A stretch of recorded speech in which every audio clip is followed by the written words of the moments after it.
Selamat petang, salam sejahtera. Akhirnya berita yang kita tunggu-tunggu, keputusan daripada Agung akhirnya diumumkan. Sejak 2 menjak ini, ada banyak isu yang panas, ada banyak isu yang begitu memerlukan perkenan daripada Yang di-Pertuan Agong. Khususnya untuk kemakmuran Malaysia, khususnya untuk kebaikan rakyat Malaysia. Daulat Tuanku, terima kasih Tuanku kerana telah sanggup memperkenankan satu keputusan yang kita selama ini mahu-mahukan. Hari ini disahkan secara rasmi, Agung telah berkenan dan meluluskan apa yang telah diputuskan oleh ahli-ahli parlimen apabila perkenankan 14 akta di parlimen. Yang di-Pertuan Agong Al-Sultan Abdullah Riayatuddin Al-Mustafa Billah Shah memperkenankan 14 akta termasuk Akta Perlembagaan Pindaan nombor 3 2022 mengenai peruntukan larangan ahli parlimen bertukar parti yang diluluskan pada mesyuarat kedua penggal kelima parlimen ke-14 lepas. Wow. Ini satu berita untuk rakyat Malaysia yang paling kita tunggu-tunggu, yang paling kita ingin-inginkan berlaku di Malaysia. Kestabilan di Malaysia, kestabilan politik di Malaysia bukan kerana PRU, saudara-saudara. Ada orang kata PRU perlu diadakan dengan secepat mungkin supaya kestabilan politik Malaysia dapat dikembalikan. Aku tak setuju dengan hal itu. Kerana sudah banyak kali PRU dibuat tapi tetap tak stabil juga. Tetap tak stabil juga politik di Malaysia. Ini semua kerana tindakan tidak bertanggung jawab ahli-ahli politik yang suka-suka lompat parti. Tak suka parti lama pindah ke parti baru. Tak dapat jawatan di parti lama pindah ke parti yang baru. Diugut daripada parti ini dan parti itu, akhirnya pindah ke parti ini. Diprovokasi karena melakukan sesuatu ini dan itu, pindah lagi ke parti yang baru. Akhirnya apabila Agong memperkenan Akta Perlembagaan Pindaan nombor 3 2022 mengenai peruntukan larangan ahli parlimen bertukar parti, inilah keputusan yang paling kita tunggu oleh rakyat Malaysia. Kerana dengan adanya akta ahli parlimen, larangan ahli parlimen bertukar parti yang diluluskan pada mesyuarat kedua penggal kelima parlimen ke-14 yang lepas, ini satu petunjuk, ini satu indikator yang paling baik untuk rakyat Malaysia. Bagi rakyat ini berita yang baik, bagi rakyat ini berita yang paling menggembirakan. Namun demikian, bagi ahli-ahli politik yang seringkali menjadi katak-katak lompat yang perlu digoreng, keputusan Agong memperkenankan 14 akta ini menjadi berita yang amat dahsyat, ngeri dan juga menakutkan buat ahli-ahli parlimen ini. Kerana selepas ini, aku percaya selepas adanya akta peruntukan larangan ahli parlimen bertukar parti ini, maka semua ahli parlimen tidak akan berpindah suka-suka hati lagi. Mandat rakyat akan terjaga dan paling penting, kepercayaan yang telah diberikan oleh rakyat kepada seseorang YB itu dapat dipertahankan.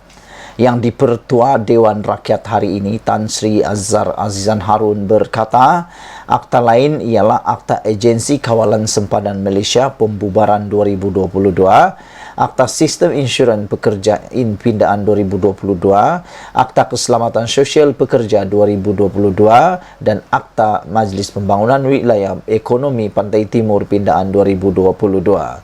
Saudara-saudara, Azhar juga berkata demikian pada permulaan persidangan Dewan Rakyat hari ini. Beliau turut memaklumkan mengenai perutusan yang di-Pertua Dewan Negara Tan Sri Dr. Rais Hatim yang menyatakan persetujuan Dewan Negara terhadap kesemua 25 rang undang-undang diluluskan Dewan Rakyat pada mesyuarat kedua penggal kelima Parlimen ke-14. Saudara-saudara sekalian, bercakap tentang isu lompat parti ini, aku fikir inilah perkara yang paling menarik berlaku pada hari ini. Tindakan yang di-Pertuan Agong meluluskan akta larangan ahli parlimen bertukar parti adalah satu perkara yang paling ditunggu oleh rakyat Malaysia. Bukan kita tunggu nak pilihan raya. Kerana bagi aku, pilihan raya bukan jawapan kepada kestabilan Malaysia. Kerana sudah banyak kali pilihan raya berlaku. Akhirnya apa yang berlaku? Ada ahli parlimen, ada adun atau ahli Dewan Undangan Negeri berpindah. Bahkan bukan sekadar sekali dua kali, tapi ada yang telah berpindah sehingga 3 kali. Dan aku setuju dengan kelulusan larangan ahli parlimen bertukar parti ini, kerana ianya dapat menjaga hak para pengundi, dapat menjaga mandat, dan ini menguntungkan rakyat.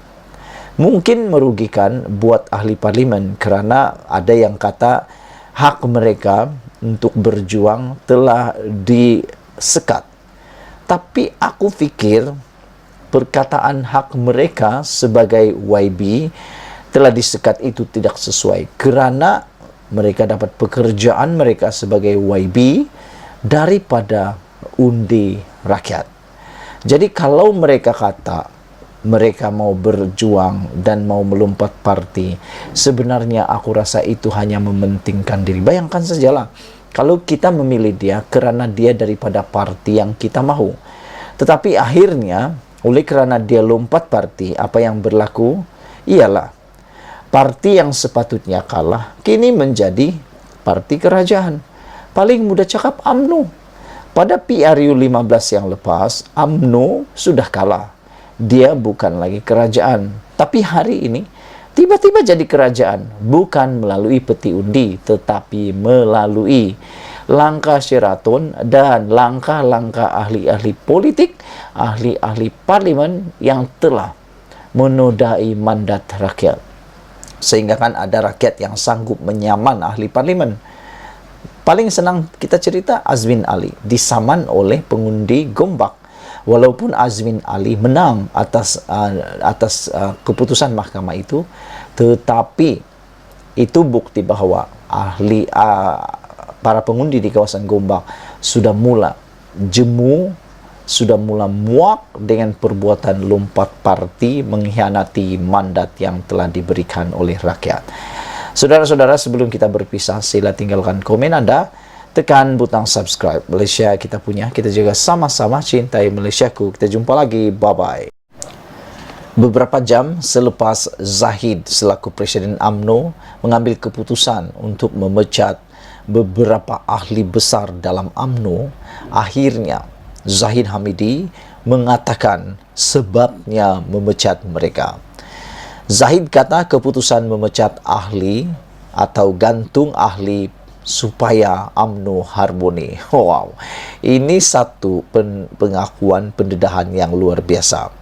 Ramai orang yang mengambil peduli, yang mula mengulas tentang pemecatan beberapa orang ahli UMNO dan juga penggantungan beberapa orang ahli UMNO selain daripada menimbulkan perkara yang paling mengejutkan Malaysia. Datuk Seri Ahmad Zahid Hamidi menegaskan keputusan memecat dan menggantung ahli UMNO yang dibuat baru-baru ini adalah keputusan bersama dan bukan keputusan peribadinya. Presiden UMNO itu menafikan keputusan tindakan yang diambil oleh Majlis Tertinggi UMNO terhadap 3 ahlinya pada Jumaat lalu dibuat atas kehendaknya seperti didakwa dan menegaskan ia diambil bertujuan untuk mengelak parti daripada anasir yang akan memecah belahkan mereka. Sebarang anasir yang boleh memecah belah atau mengganggu-gugat perpaduan dalam parti ditangani sebaik mungkin dengan respon sewajarnya. Begitu juga terhadap anasir dalaman yang berusaha memburuk-burukkan institusi kepimpinan parti yang menjadi benteng kepada perjuangan UMNO.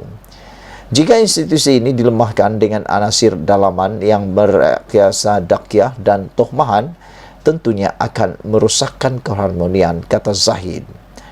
Terdahulu, Ketua UMNO Cawangan Sri Labuan yang juga blogger Datuk Zahari Muhammad Yusuf Yassin dipecat daripada parti berkuat kuasa serta-merta. Tindakan itu mengundang kemarahan Zaharin yang membidas Zahid sebagai membuat keputusan tersebut kerana kepentingan peribadinya. Selain Zaharin, dua lagi pemimpin parti yaitu Ketua UMNO bahagian Alor-Setar, Datuk Muhammad Yusuf Ismail dan Ahli Parlimen Pasir Salak, Datuk Seri Tajuddin Abdul Rahman digantung keahlian parti selama 6 tahun. Dalam pada itu, Zahid berkata, bukan saja UMNO, badan politik lain juga melakukan tindakan sama bagi memastikan institusi kepimpinannya dihormati. Seperti saya katakan, kini bukan masa untuk menoleh. UMNO telah mengambil tindakan dan keputusan bersama demi kepentingan parti. Apa yang telah berlaku sesuatu penegasan oleh parti bahawa UMNO tidak pernah tentang individu. UMNO adalah mengenai rakyat dan negara, kata Zahid Hamidi. UMNO sebuah perjuangan agama, bangsa dan tanah air. Kesilapan lalu tidak boleh berulang. Gunting dalam lipatan perlu dikenang, katanya. Tambah beliau, gerak kerja pilihan raya 15 menjadi fokus utama dan sehingga tiba tarik penting itu, UMNO akan terus marah demi rakyat Malaysia. Wow. Itulah dia komen Zahid Hamidi berkaitan dengan isu pemecatan dan penggantungan ahli UMNO. Zahid telah mengaku itu adalah untuk keharmonian UMNO, katanya, selepas Datuk Zaharin mengatakan pemecatan itu dilakukan kerana kepentingan peribadi Zahid Hamidi dan ianya dibuat berdasarkan kepentingan dan keinginan Zahid Hamidi. Sebelum kita berpisah, jangan lupa tinggalkan komen anda, tekan butang subscribe. Malaysia kita punya, kita jaga sama-sama cintai Malaysiaku. Bye-bye.